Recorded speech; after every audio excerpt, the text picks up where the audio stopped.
जहाँ पुरुष सशक्त है वहाँ वो प्रताड़ित भी है, जहाँ नहीं है वहाँ भी। हर केस का एक डिफरेंस अलग है। आज की डेट बात कर ले अगर, इट वॉज मैं 20 साल पहले की स्टोरी आपको बता रही थी, और आज 20 साल बाद बैठ के जब आपसे बात कर रही हूँ, तो मैं ये कहूँगी कि 85%, चूंकि मेरे पास केस आ रहे हैं पूरे, अगर बिहार की बात कर ले तो पूरे बिहार में मेरे हर अध्यक्ष के पास अगर एवरेज में 2 केस भी पर डे आ रहा होगा, तो 50 से 60 केस, 50 से 60 बोल रहे हैं, सैकड़ों केस आते हैं। उसमें सैकड़ों में 85% केसेस में महिलाएं गलत दिख रही हैं हमें, और 15% केस में ही पुरुष गलत हो रहे हैं। तभी हमने टैगलाइन चेंज किया, महिला एवं पुरुष पे हो रहे अत्याचार के खिलाफ एक आवाज। ऐसा नहीं है कि सिर्फ महिलाएं ही प्रताड़ित होती हैं, पुरुष भी बहुत प्रताड़ित होते हैं, कुछ कुछ जगहों पे बहुत हद लेवल पे प्रताड़ित होते हैं। ऐसा अगर एक कानून बन जाए कि जिस थाना अंतर्गत नाबालिग बच्ची का रेप का मामला आया, नाबालिग में वर्ड यूज कर रही हूँ क्योंकि वो अफेयर वाला नहीं है, नाबालिग बच्ची का कोई रेप का मामला अगर आता है और बच्ची इस तरह की हत्या का मामला आता है, उस थाना अंतर्गत के थाना प्रभारी को सस्पेंड कीजिए, टर्मिनेट कीजिए। ऐसा कोई लॉ बनाइए, आप देखिए कैसे रेप का रेट रुकता है, आप क्राइम रुकता है, सारा चीज रुकता है। कि अगर तुम्हारे थाना अंतर्गत अगर क्राइम पाया गया तो तुम्हारी नौकरी सस्पेंड। ऐसा कोई लॉ आना चाहिए, नहीं आना चाहिए। देखिए फिर सब रात भर जगह रहेगा, पूरा पेट्रोलिंग चलता रहेगा, एक एक घर का चप्पा चप्पा कोना कोना गार्डिंग चलेगी, सब एक्टिव हो जाएंगे। पहले याद है जब हम लोग कॉलेज में पढ़ते थे, एक होटल में एंट्री बंद होती थी अगर शादीशुदा आप नहीं हो तो, लड़के लड़की को होटल में रोज नहीं मिलते थे। आज देख लीजिए, ओयोस में फलाना ढिमकाना, कहीं से भी लड़के लड़की बस आधार कार्ड लेके आते हैं, 18 साल के ऊपर एंट्री मिल रही है। तो ये क्या गलत चीज़ों को बढ़ावा देना नहीं है?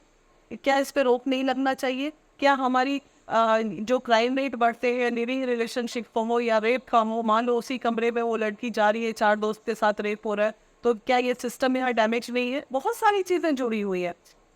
तो पहले ऐसे ऐसे कानून जो प्रावधान बना दिए ना, उस पर भी रोक लगने की। द कैजुअल टॉक के इस नए एपिसोड में स्वागत है आप सभी का। आज हमारे साथ महिला विकास मंच की संस्थापक वीना मानवी मैम है। Veena ma'am, welcome to the casual. Thank you so much. Ma'am, सबसे पहले तो मुझे यही जानना है कि ऐसा कौन सा ट्रिगर पॉइंट था आपकी लाइफ का जो कि एक बिजनेस वुमेन को समाज सेवा के क्षेत्र में आना पड़ा? देखिए, बिजनेस वूमेन तो मैं बहुत पहले से हूँ, क्योंकि मेरा कार्यकाल क्षेत्र, मैंने 94 में अपना करियर स्टार्ट किया था इस शहर में, और 94 के बाद बहुत सारे ऑर्गेनाइजेशंस में मैंने प्राइवेट जॉब भी किया, काम भी किया। उसके बाद फिर मैंने अपनी एक कंपनी बनाई, फिर वो भी एजुकेशन क्षेत्र में रहा। उसके बाद मैं रियल एस्टेट में आ गई, फिर रियल एस्टेट में रहा। लेकिन इन तमाम शुरू से लेकर अभी तक के दौर में एक दर्द का सामना करते हुए मैं अपने जीवन की लड़ाई लड़ रही थी बच्चों के साथ। तो उसी वक्त मुझे ऐसा महसूस हुआ कि मैं जब तकलीफ़ में थी तो मेरी मदद के लिए कोई नहीं था। तो जब मैं थोड़ी सशक्त हुई, सब सेटल हुआ लाइफ में, बच्चे सेटल हुए, तो मैंने सोचा एक ऐसा प्लेटफॉर्म बनाएंगे जहाँ पे शोषित महिलाओं के लिए हम उन महिलाओं को मदद करेंगे जो मार खाती हैं, घर में जलील होती हैं, उनका कोई सुनने वाला नहीं होता है। जनरली फर्स्ट फेज में महिलाओं को लोग गलत समझ लेता है कि अरे ऐसा बोल रहे हैं घर वाले तो ऐसी ही होगी। तो फिर करीबन 12-13 साल पहले मैंने एक छोटा सा प्लेटफॉर्म से स्टार्ट किया था।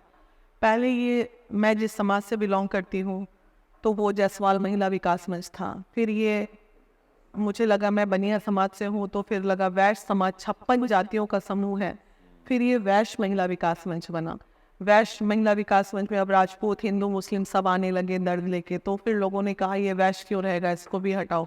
फिर ये महिला विकास मंच हो गया, और अभी तो आप लोग देख रहे हो पूरे देश में चल रहा है ऐसे। मैम, अगर थोड़ा सा पीछे जाऊँ तो आपकी शुरुआत, अगर मैं कहूँ मतलब ज़िंदगी की शुरुआत, तो आप कहाँ से बिलोंग करती हो, उसके बाद की एजुकेशन, और फिर बाकी चीज़ें कैसे कहाँ से मिली?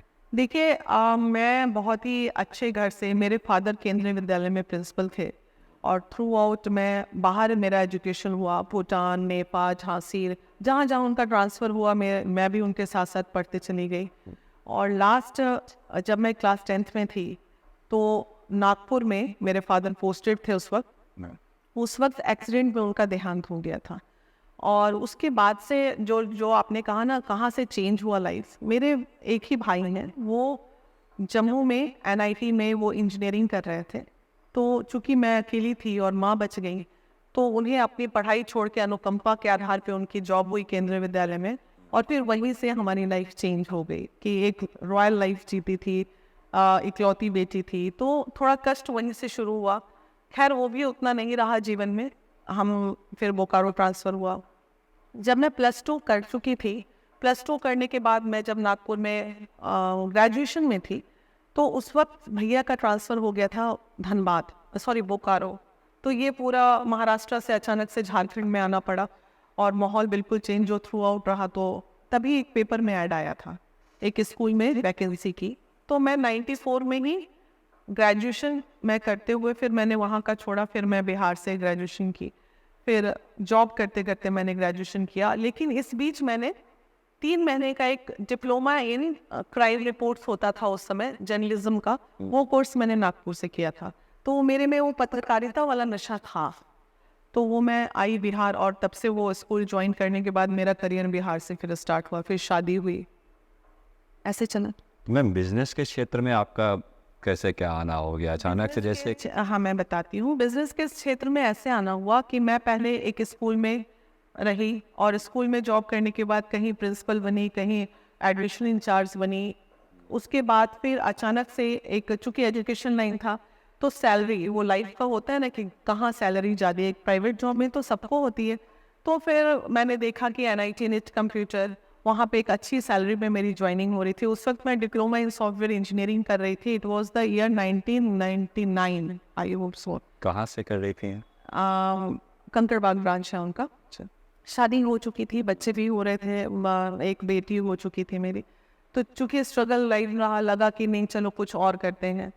उसी में मेरे पास एक अच्छा ऑप्शन आया कि चलो रेंट का पैसा बचेगा, कंपनी जो है फ्लैट दे रही है रहने के लिए पैसे। फिर मैंने NIT ज्वाइन किया, वहाँ एक अच्छा ग्रोथ मिला मुझे। फिर मैंने बहुत सारे इंस्टीट्यूशन, करियर काउंसलर के रूप में कुछ दिन बाद मैं जानने लगी, जो भी कंपनी मुझे लगती थी, एक क्लोजिंग मेरी एडमिशन की अच्छी होती थी।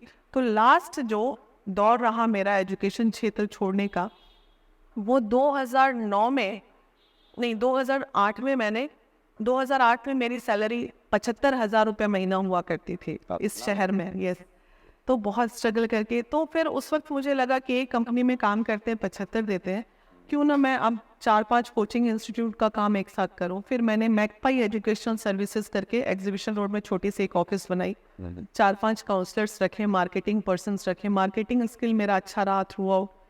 फिर मैंने वहाँ से स्टार्ट किया अपना कंपनी। तो मैम इस दौरान ऐसा कौन सा ट्रिगर पॉइंट बोला जाए, या फिर ऐसी कौन सी चीज़ हुई जिसने आपको इस क्षेत्र में लाके खड़ा किया, महिला विकास मंच के क्षेत्र में? ये बहुत ही निजी सवाल है और पर्सनल भी है, और कहीं ना कहीं प्रेरणा शोध सवाल है।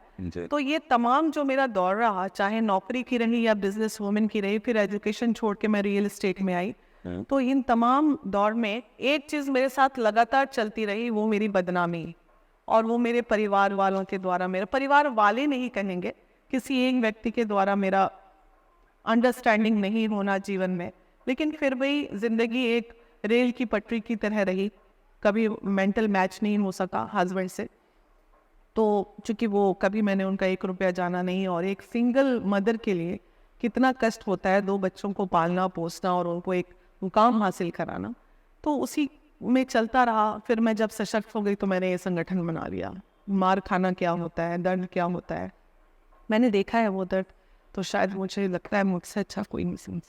डोमेस्टिक वायलेंस के जो भी केस आज के डेट में बढ़े हैं, आपने जैसे जिक्र किया, उस समय भी थे, अभी भी थे, लेकिन उसको अलग तरीके से समाज में प्रिटेंड किया जाता है, समझाया जाता है, दिखाया जाता है।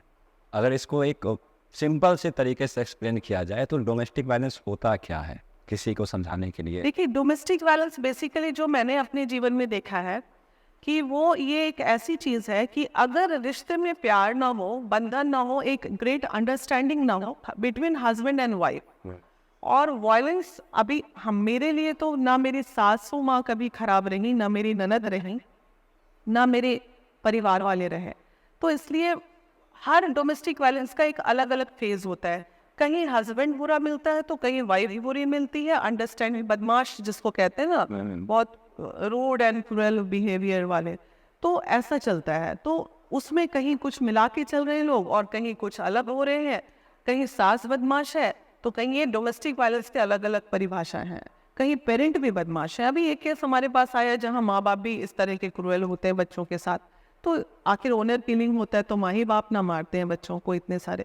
तो बहुत तरह की, जब हम इस तह में गए, आज मुझसे बिजनेस नहीं हो पाता क्योंकि दिन सुबह से लेकर शाम तक 50 ऐसे केस देखते हैं जो अंदर अंदर कई रात बेचैन करता है मुझे, क्या लोग इस तरह के भी होते हैं। तो अब जो है परिभाषा बहुत ज्यादा, या तो आप ये कह लीजिए डोमेस्टिक वायलेंस पहले भी होते थे, पहले सोशल मीडिया की कमी थी तो बाहर बात नहीं आती थी, अब है कि लोग बाहर आ रहे हैं तो उससे कहीं रोक भी लग रहा है डोमेस्टिक वायलेंस पे। जैसे इस चीज़ को आप बेहतर तरीके से अंडरस्टैंड कर पाओगी शायद। कहा जाता है कि डोमेस्टिक वायलेंस के शिकार, अभी तक जो परसेप्शन था दिमाग में कि महिलाएं होती हैं, लेकिन बहुत सारे केस में देखा गया कि पुरुष भी होते हैं। एग्जैक्टली होते तो लेकिन उनको आइडेंटिफाई नहीं कर पाते हैं लोग, तो इसका मेन रीज़न क्या हो सकता है? देखिए यही चीज जब महसूस हुआ, चूंकि मैंने वो दर्द सहा था तो मुझे लगा कि ऐसे ही होता होगा, सारे पुरुष ही ऐसे होते होंगे। तभी जब संगठन बना, महिला विकास मंच नाम तो हो गया, रजिस्ट्रेशन भी महिला विकास मंच नाम से हो गया, और 1 साल बाद हमें अपना टैगलाइन चेंज करना महिला एवं पुरुष पे हो रहे अत्याचार के खिलाफ। हमने जब इस पे रिसर्च किया तो ये दिखा हमें कि जहाँ पुरुष सशक्त है वहाँ वो प्रताड़ित भी है, जहाँ नहीं है वहाँ भी। हर केस का एक डिफरेंस अलग है। आज की डेट बात कर ले अगर, मैं 20 साल पहले की स्टोरी आपको बता रही थी और आज 20 साल बाद बैठ के जब आपसे बात कर रही हूँ, तो मैं ये कहूँगी कि 85%, चूंकि मेरे पास केस आ रहे हैं पूरे, अगर बिहार की बात कर ले तो पूरे बिहार में मेरे हर अध्यक्ष के पास अगर एवरेज में 2 केस भी पर डे आ रहा होगा तो 50 से 60 केस, 50 से 60 बोल रहे हैं, सैकड़ों केस आते हैं। उसमें सैकड़ों में 85% केसेस में महिलाएं गलत दिख रही हैं हमें, और 15% केस में ही पुरुष गलत हो रहे हैं।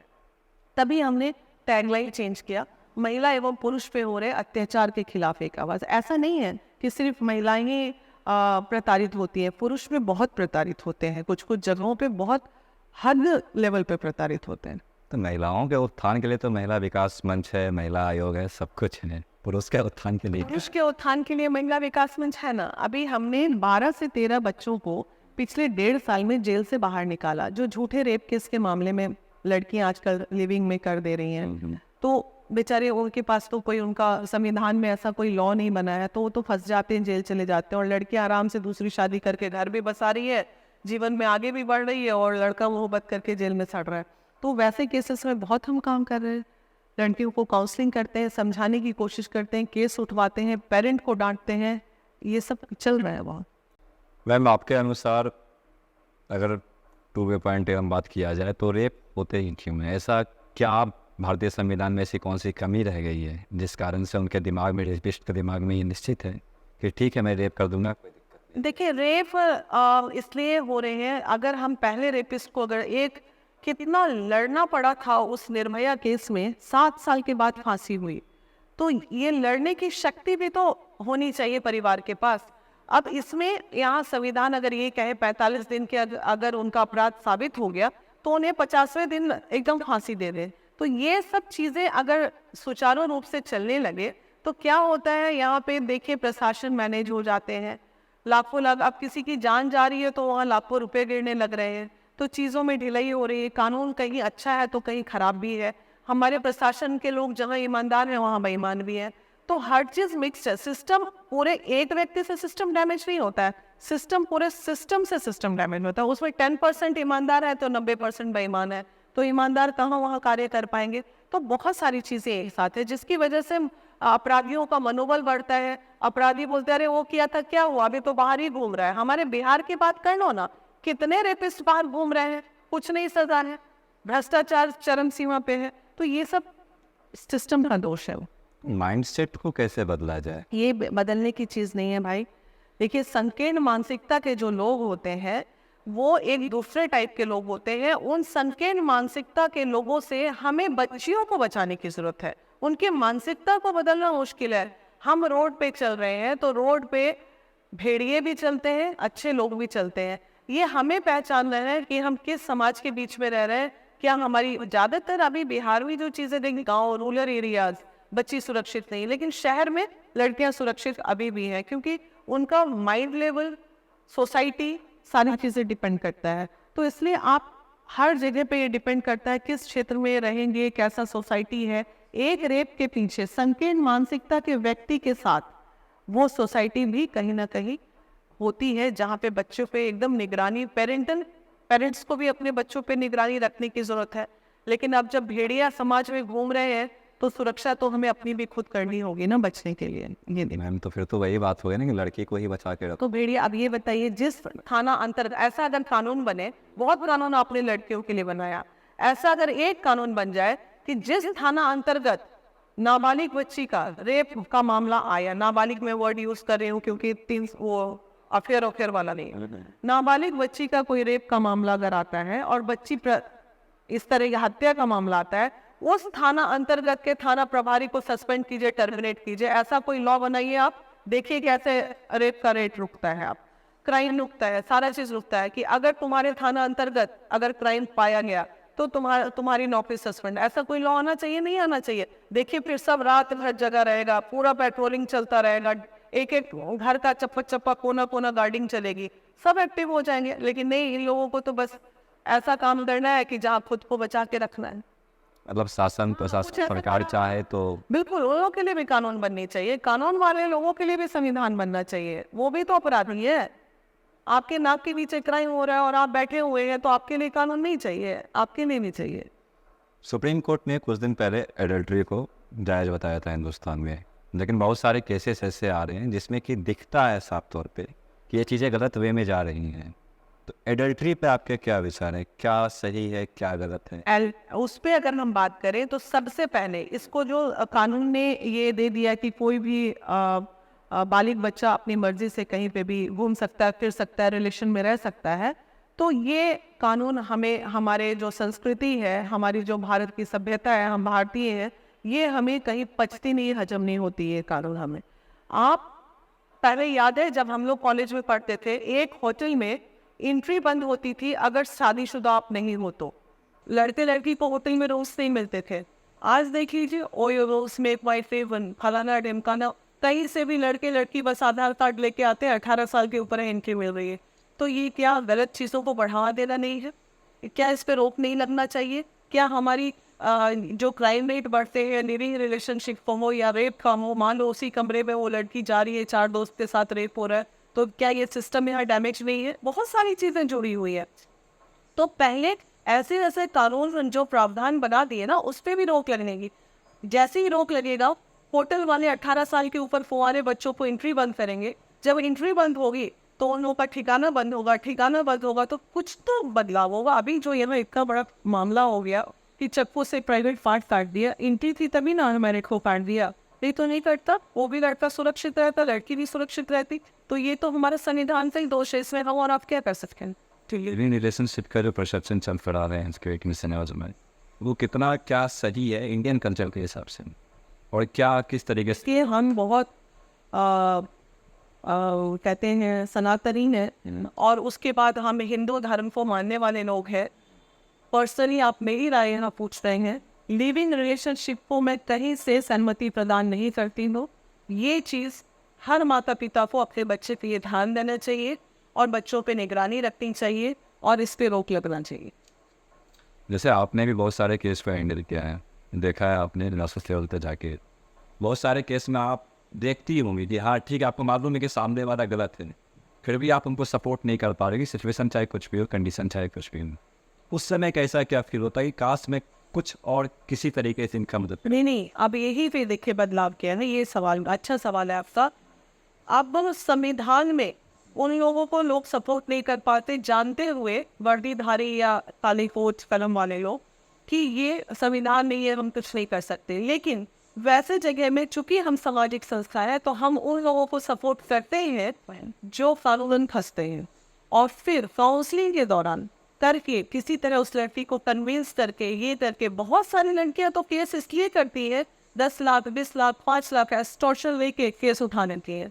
तो यहाँ बहुत सारा खेल चल रहा है 376 के मामले में। ऐसा नहीं कि सारे केस ट्रू ही होते हैं, कुछ धोखे में फंसाने के लिए एक्सटॉर्शन ब्लैकमेलिंग के भी केस होते हैं। तो वैसे केस में हम लड़कों को सपोर्ट करते हैं, और फिर पूरी टीम मिलकर लड़की के घर जाती है, उनके माता पिता को डांस लगाती है, लड़की को डांस लगाती है, थोड़ा डराती है, धमकाती है कि तुम्हारा भी हम मीडिया में ये कर देंगे कि तो लड़के डर के केस उठा लेती है, लड़का भी बच गया, लड़की भी बच गई, काम खत्म।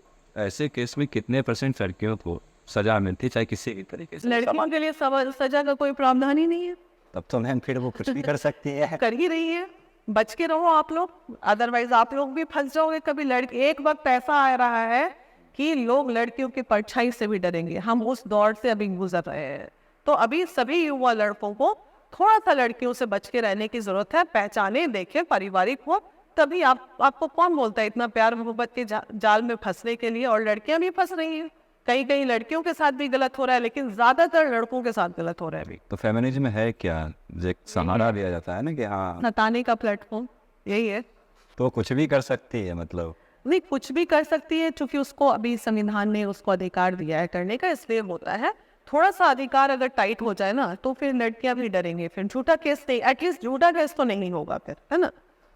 एक हेल्दी रिलेशनशिप का क्या परसेप्शन होना चाहिए कि हाँ ये रिलेशनशिप है, इसी तरीके से होना चाहिए? बिल्कुल, हेल्दी रिलेशनशिप का मतलब ये होता है कि हम सामने वाले के सुख और दुख में साथ खड़े रहें, सुख में खड़े रहे ना रहे, दुख में रहे, और आपकी वजह से किसी का दिल ना दुखे, इस बात का आपको पूरा ध्यान रखना चाहिए। वो उसी तभी एक दूसरे से रिलेशन चलेगा, अदरवाइज तो फिर तुम उसका दिल दुखाओ, वो तुम्हारा दिल दुखाए, लो थप्पड़ ले लपड़, यही चल ही रहा है। उसके बाद केस चले जाओ, फिर जेल चले जाओ, फिर बेल का इंतजार करो।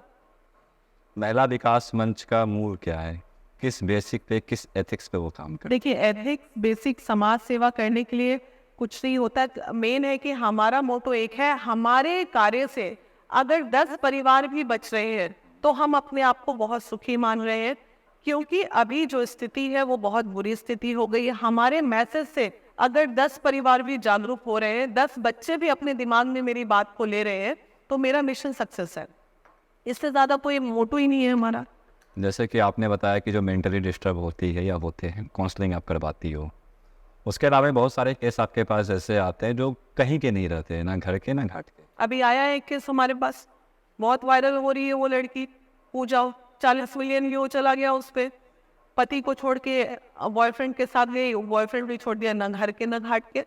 अब वैसी महिलाओं के लिए क्या उपाय है? जेल तो भेज नहीं सकते हैं, या फिर जेल अगर भेजे उसको तो आपके यहाँ कोई लॉ नहीं है जिसके आधार पे उसकी अरेस्टिंग होगी। अब रोड पे मरने छोड़ नहीं सकते हैं कि बाहर नोचने वाले भेड़िए भी खड़े हैं।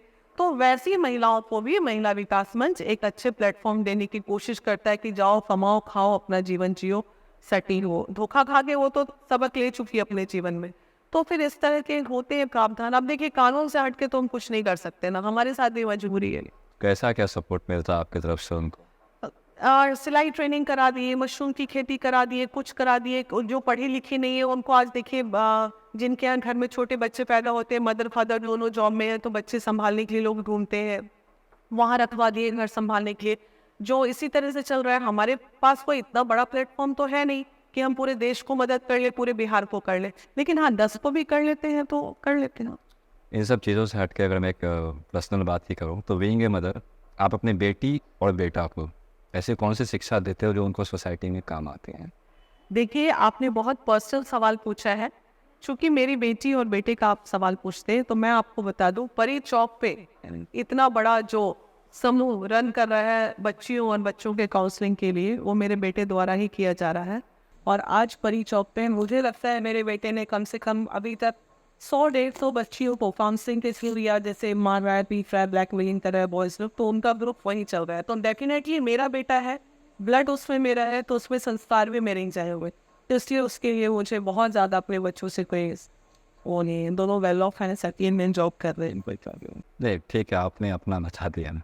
अगर एक सिंपल, हाँ वो मैंने आपका भी पूछा था, लेकिन अकॉर्डिंग टू मतलब सिंपल वे में अगर मैं बोलूँ आपके अनुसार, ठीक है, वीना मैम ये बोलती है कि एक सीख मैं लड़कियों को भी देना चाहती हूँ कि ठीक है तुम, हाँ लड़कों को देना चाहती हूँ कि तुम ऐसे करो, तुम ऐसे करो, और ये सही है ये गलत है, वो क्या होना चाहिए? बिल्कुल, एक सीख वही है कि आपको पेरेंट ने बाहर पढ़ने भेजा है, आप अपना करियर बनाओ, पढ़ो लिखो, वक्त आने पे आपकी शादी भी होगी। और एक इतना जो भाग दौड़ की जीवन चल रही है, सोशल मीडिया, फेसबुकिया प्यार, इंस्टाग्राम प्यार, इन सब चीज़ों से बचने की अभी ज़रूरत है, क्योंकि इसमें आप बिल्कुल निर्णय नहीं ले पाते। ये आपका एज का अट्रैक्शन होता है, ये प्यार नहीं होता है। प्यार की एक अलग परिभाषा है, वो एक उम्र के बाद आती है। अभी का जो ये 18 साल से 25 साल वाला है ना, ये सब एज अट्रैक्शन है। इसी में 1-2% लोग सच्चे प्यार वाले भी मिल जाएंगे, जो बिना देखे बिना टच किए एक दूसरे से प्यार कर रहे हैं। अगर आजमाना है आपको लड़कों को, तो आप आराम से रहो ना। अगर उसके दिल में मोहब्बत होगा, वो 5 साल बाद भी आपसे शादी करेगा। तो ये सब चीज़ों पे तो बच्चियों को ध्यान देने की ज़रूरत, और लड़कियों को ज़्यादा सतर्क रहने की ज़रूरत है, क्योंकि उसका जीवन बहुत इम्पोर्टेंट होता है। तो इसलिए उनके लिए भी ये संदेश, तो मैच्योरिटी के क्या मायने होने चाहिए? यही मायने होने चाहिए। और पेरेंट को ज़्यादा मैच्योर होने की ज़रूरत है आज के डेट में। पेरेंट को ज़रूरत है अपने बच्चों पे ध्यान रखने की। पेरेंटल संस्कार देना ज़रूरी है। लड़के लड़कियों के घर जो नहीं बस रहे हैं, पेशेंस लेवल बच्चों में ख़त्म हो रहे हैं। बच्चों को एवरीडे पेरेंट्स ये बोले कि बर्दाश्त करने की शक्ति रखो। अगर सास ने 2 बात बोल दिया तो तुम उसको बुरा ना मानो, वो भी तुम्हारी माँ। ये ट्रेनिंग हर बेटियों को अपनी माँ को देना चाहिए। लेकिन वो चीज़ की कमी हो रही है, जो 10 दिन 12 दिन 15 दिन की शादियां भी टूट रही है। बहुत सारे सब समाज है, सब हौच-पौच हुआ पड़ा है अभी समाज, कहीं कुछ स्थिरता नहीं है अभी। तो लिव इन का कल्चर तो शहर में है। गांव की अगर बात की जाए, चूँकि आपने देखा है बहुत अच्छे तरीके से, तो वहाँ पे और यहाँ पे सबसे बेसिक्स जो अंतर होते हैं वो क्या एजुकेशन का है या फिर किसी और? एजुकेशन का। एजुकेशन एक बहुत बड़ी बात होती है किसी भी मेंटल लेवल को मैच करने का। आप देख लीजिए, कुछ बच्चे जो एजुकेटेड बच्चे, जो अच्छे सब परिवार से बिलोंग करते हैं, वो बाहर रह रहे हैं, उनको कभी इस तरह का लिविंग का उनको पता है कि दुनियादारी क्या है। अब आपने गांव की जब बात कर ली, अब आप जैसे छोटू आरती केस टाइप के बात करेंगे। अभी 12 से 13 लड़के चक्कू भोग के मारे गए। लड़कियां मिलने बुला रही है रात को, लड़के मार खा रहे हैं, मर जा रहे हैं। तो ये क्या कहिएगा, ये गांव में कौन सा आपका लिविंग चलता है? लेकिन वहाँ सिस्टम का दोष है, सामाजिक प्रकोप। ये लड़कियां घर के, जितना लड़कियों को कैद करेंगे उतना, वो बहुत सारा चीज़ है, सबको एक साथ कनेक्ट नहीं कर सकते। एरिया टू एरिया और सोसाइटी टू सोसाइटी ये वेरी करता है कि किसी एरिया में अगर कोई क्राइम हुआ है तो उसकी वजह क्या थी। हम अब हर जगह हर तरह के क्राइम्स होते हैं, इसलिए गांव का एक दूसरे तरीके से चलता है, शहर का एक दूसरे तरीके से चलता है। गांव में दीवार फांद के लोग रात के अंधेरे में पहुंच जाते हैं गर्लफ्रेंड से मिलने, और शहर में वही रूम्स बुक करके चले जाते हैं आराम से। तो ये सब चल रहा है, चल हर जगह रहा है, तरीका अलग अलग। अगर आप कंफर्टेबल हो तो एक चीज़ जो मुझे जानना है, क्योंकि आपने देखा होगा पिछले कुछ समय से देश में जो भी रिलेशनशिप है उसको ख़त्म करने के बजाय या तो मार दिया जाता है या फिर एक ऐसे मोड़ पे लाके खड़ा कर दिया जाता है जहाँ उसके आगे कुछ है ही नहीं। यहाँ पेरेंट का दोष है। अगर बेटा बेटी पसंद करता है, एक दूसरे को प्यार करता है, तो फिर अब बात आती है जात पात और विवाद की। तो ये जातियों में बंधना भी कहीं ना कहीं गलत होता है। अगर आपके बेटे की खुशी उस लड़की में है तो अरे भाई कर दो ना शादी। काहे के लिए, काहे का ईगो पेरेंट पाल के रखे हैं? शादी आप बच्चों की खुशी के लिए करते हो ना, अपनी खुशी के लिए तो नहीं करते हो। लेकिन नहीं, यहाँ उनकी पगड़ी का भी सवाल आता है, उसी में फिर ये क्राइम होता है। बहुत सारी चीजें हैं समझ। अगर महिला विकास मंच महिलाओं और पुरुष दोनों के लिए काम करती है तो फिर महिला विकास मंच ही क्यों? हाँ, इसलिए क्योंकि नाम चेंज नहीं किया जा सकता है। महिला को अब हम हटा नहीं सकते, हमारी मजबूरी है ना। अब रजिस्ट्रेशन तो चेंज हम नहीं कर सकते, लेकिन हाँ अपने कार्यों को तो हम कर सकते हैं। और आगे के समय में किस प्रकार से कैसा क्या सपोर्ट मिलता रहेगा लोगों को, ये क्या? देखिए, मेरी भी एक सीमा क्षेत्र है। इन दिनों अगर बात करें तो आपके बिहार में महिला आयोग 5 साल 6 साल से कार्य नहीं कर रहा है, जिसका भोग हमें भोगना पड़ रहा है, और हमारा सीमा क्षेत्र अब फल रहा है। नीतीश जी क्या मेरे इंटरव्यू नहीं देखते होंगे? माननीय मुख्यमंत्री खूब देखते होंगे, लेकिन महिला सशक्तिकरण पे बात करते हैं, लेकिन उनका नजर नहीं है कि कहाँ क्या हो रहा है। तो अब हम बहुत तकलीफ में हैं, और हो सकता है एक वीणा मानवी से पूरा देश उम्मीद करके बैठा है। भाई हम हैं क्या? हम कुछ नहीं है। बस 10 को मदद कर दे बहुत है, हम सैकड़ों को नहीं कर सकते हैं। और जिसको नहीं कर पा रहे हैं वो बाहर जाके हमें गाली भी बक रहे हैं। पता नहीं किस अधिकार से बकते हैं, लेकिन बकते तो है ना। हम नेता हैं, ना अभिनेता है, ना हम किसी प्रशासनिक हैं, हम अपनी जेब से पैसे लगा के समाज सेवा कर रहे हैं ना। तो आपको बोलने का अधिकार भी नहीं है, आप हमें बोल भी नहीं सकते हैं। तो ये दुख है हमें। इन चीज़ों के अलावा बहुत सारे केस में देखा जाता है जो विक्टिम ओरिजिनल में होते हैं, चाहे वो लड़का हो लड़की हो कोई भी हो, तो उनको आप किस तरीके से सपोर्ट करेंगे? उनके लिए क्या आपके राय? विक्टिम अगर सही है, विक्टिम एक अलग चीज हो गई। विक्टिम हमारे पास आती है, और विक्टिम अगर पूरे केस के दरम्यान जब हम लोग एंड तक जाते हैं गलत नजर आती है, तो हम विक्टिम का साथ भी नहीं देते, हम जाके सामने वाले का साथ। मैम बहुत बहुत धन्यवाद आपका हमारे साथ। Thank you so much.